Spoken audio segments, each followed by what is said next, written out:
One of the features of research in Atlantic slavery in the last couple of decades has been a shift away from looking at the established slave ports and looking into European hinterlands and starting to appreciate how much they contributed to the sustenance of Atlantic slavery.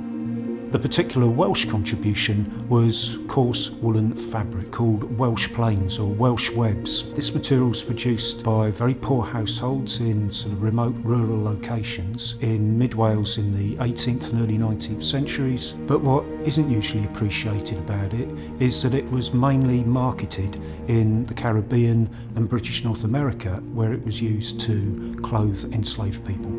Without the support of the university and without collaboration with the National Museum of Wales, this would be a project that would be a very slow, arduous and probably impossible thing to do. We know what we have in the museum, but sometimes we lack curatorial knowledge to really unpick and interrogate the objects that we hold. So Chris being able to come in as the academic expert with his students to help us to make sense of the material that we have is really invaluable for us.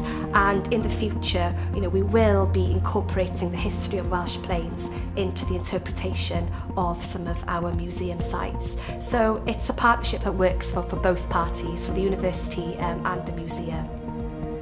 We live in an age of culture war. This is an age in which history is being tussled over in very fierce, very contentious ways.